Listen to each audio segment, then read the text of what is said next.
नमस्कार, आप देख रहे हैं न्यूज़ पीआर। मैं हूं आदेशपुरी। देश में जनसंख्या नियंत्रण को लेकर एक बहस शुरू हुई है और इसकी शुरुआत असम सरकार के द्वारा, असम में नए मुख्यमंत्री हेमंत विश्व शर्मा के द्वारा ये कानून बनाने का फैसला लिया गया कि अगर जिन दंपतियों को दो से अधिक संतानें होंगी उनको जितनी भी योजनाएं चलती हैं उन योजनाओं में का लाभ नहीं दिया जाएगा।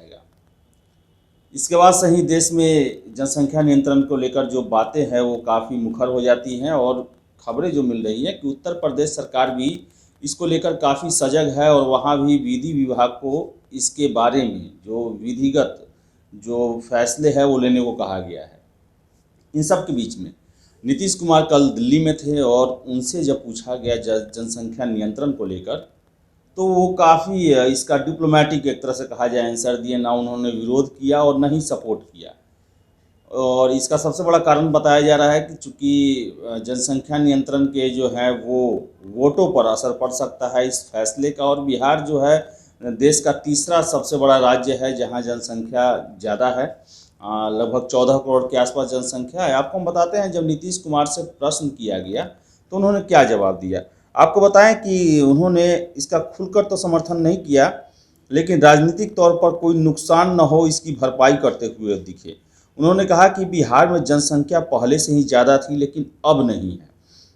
सीएम नीतीश कुमार ने कहा कि एक सर्वे में ये बात सामने आई थी कि यदि लड़की मैट्रिक पास है तो जनसंख्या का औसत देश के बराबर है और बिहार का जो है औसत देश के बराबर है। यदि लड़की 12वीं पास है तो जनसंख्या देश से के औसत से कम है।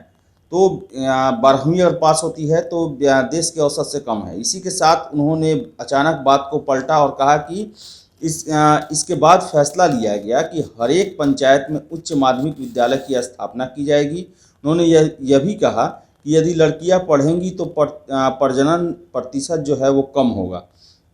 नीतीश कुमार ने इस दौरान बात को खत्म करने के लिहाज से कहा कि प्रजनन दर को कम करने के लिए बिहार में पहले से ही काफ़ी काम हो रहा है और अब इसके परिणाम भी देखने को मिले हैं। नीतीश ने सीधे जो है कानून का समर्थन तो नहीं किया, लेकिन उन्होंने ये कहा कि बिहार में धीरे धीरे जनसंख्या कम हो रही है। तो आपको बताएं कि नीतीश कुमार ने साफ कहा कि कानून के बारे में तो उन्होंने कुछ नहीं कहा, क्योंकि उन्हें पता है कि कानून के बारे में अगर वो कुछ अगर हाँ कहते हैं तो भी विवाद होगा, न कहते हैं तो भी विवाद होगा। तो उन्होंने साफ इसे जोड़ दिया कि बिहार इससे पहले ही काम कर रहा है और उन्होंने ये भी बताया कि जितनी ज़्यादा लड़कियां पढ़ेंगी उनका प्रजनन दर जो है उतना ही घटेगा। तो बिहार में सरकार जो है पहले से भी कार्य कर रही है। इनका यही फार्मूला है कि शिक्षित किया जाए, क्योंकि अगर हम इस पर ज़्यादा अगर गहन ये करें देखें सरकार के कार्यों को, तो सुशील कुमार मोदी ने साफ कहा था कि हमने सारे परिवार नियोजन के जो तरीके हैं उस पर कार्य किया, लेकिन उसके सकारात्मक परिणाम नहीं आए।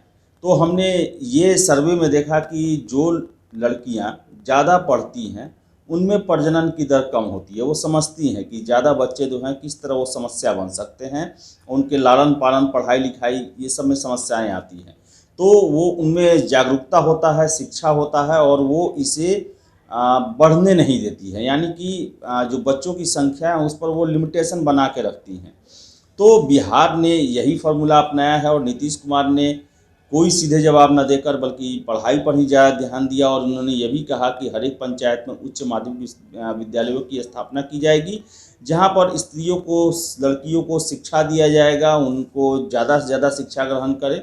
और नीतीश कुमार के नज़र में फ़िलहाल यही एक है नज़र कि लड़कियों को पढ़ाया जाए। उनका यह भी कहना है कि बिहार में धीरे धीरे कम हो रही है जनसंख्या, लेकिन आपको बताएं कि जनसंख्या जो है बिहार में बहुत बड़ी एक समस्या भी है, क्योंकि अगर हम देखें तो सारी समस्याएं जो हैं वो जनसंख्या से ही पैदा हो रही है। ज़्यादा जनसंख्या होने के कारण हमारे जो कृषि का जो रकबा है वो भी कम होते जा रहा है, पलायन बढ़ रहा है, बेरोजगारी है, फिर से जो है आपराधिक घटना में लिप्त हो जाते हैं कितने बेरोजगार जो हैं।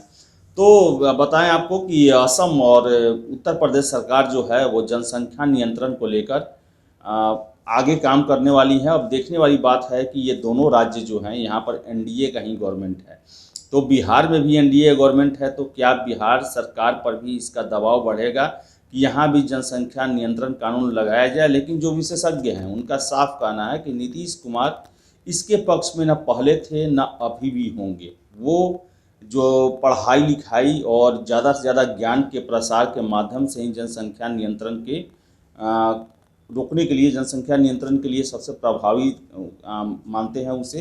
तो अब देखने वाली बात है कि अब इस पर जो है अब आगे क्या राजनीति होती है, लेकिन देश में आपको बता दें कि जनसंख्या नियंत्रण के लिए अब बिगुल फूंक चुका गया है। असम से इसकी शुरुआत हुई है और धीरे धीरे इसकी चपेट में हर एक राज्य आएंगे और हर एक राज्यों को ये जवाब भी देना पड़ेगा कि आखिर वो अपने राज्य में जनसंख्या नियंत्रण कानून क्यों ला रहे हैं या फिर नहीं ला रहे हैं, तो उसका कारण क्या है और आपके पास जनसंख्या नियंत्रण करने के दूसरे प्रभावी उपाय क्या हो सकते हैं। तो फिलहाल इस वीडियो में इतना ही। वीडियो पसंद है लाइक शेयर करें, हमारे चैनल न्यूज़ PR को सब्सक्राइब जरूर कर लें। धन्यवाद।